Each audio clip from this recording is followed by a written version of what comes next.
J'avais 28 ans. Un ami m'avait offert le Coran. Je l'avais posé là, sur une étagère, parmi tant d'autres livres que je n'avais jamais ouverts. Une nuit, je l'ai ouvert, sans attente, par ennui peut-être, et ce que j'ai lu m'a dérouté. Arrivé à la 2e sourate, quelque chose m'a frappé. L'histoire de la création. Je croyais la connaître, mais ici, elle sonnait faux.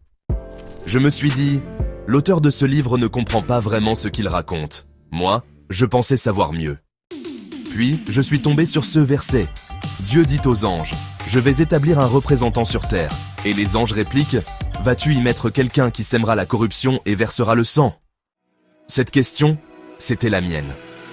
Pourquoi créer un être capable du pire, quand les anges peuvent te glorifier sans faille? Et là, j'ai compris que je débattais avec un Dieu, auquel je ne croyais même pas. Et il a pris à Adam tous les noms. À cet instant, j'ai compris. L'humain est un être qui apprend, un porteur de savoir. Par le langage, l'homme dépasse ses limites. Il apprend de ceux qu'il n'a jamais vus, il hérite d'un savoir ancien, et il le transmet. Les anges répondirent, « Nous n'avons de savoir que ce que tu nous as enseigné. » L'homme avait une capacité qu'il n'avait pas. Les anges reconnaissent leurs limites. Adam nommé devant eux. Oui, l'homme peut semer le mal, mais il peut aussi créer le bien, être beau ou monstrueux.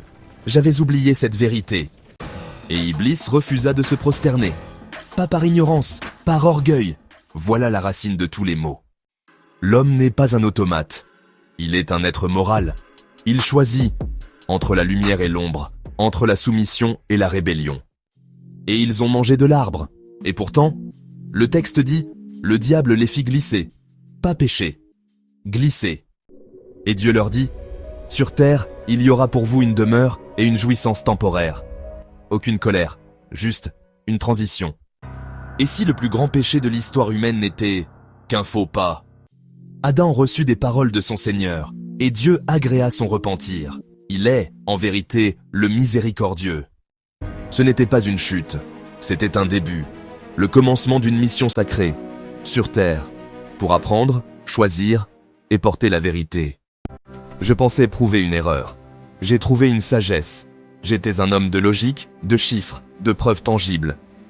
Mais ce livre, que je voulais contredire, m'a d'abord lu, puis déconstruit, puis relevé. Il m'a appris que l'homme est faillible, mais guidable, qu'il est libre, mais responsable, et que derrière chaque chute sincère, il y a un Dieu qui relève. Je ne suis pas devenu croyant d'un coup. Je suis devenu croyant, parce que le Coran m'a posé une question que je n'avais jamais osé me poser. Et toi, que feras-tu de ta liberté?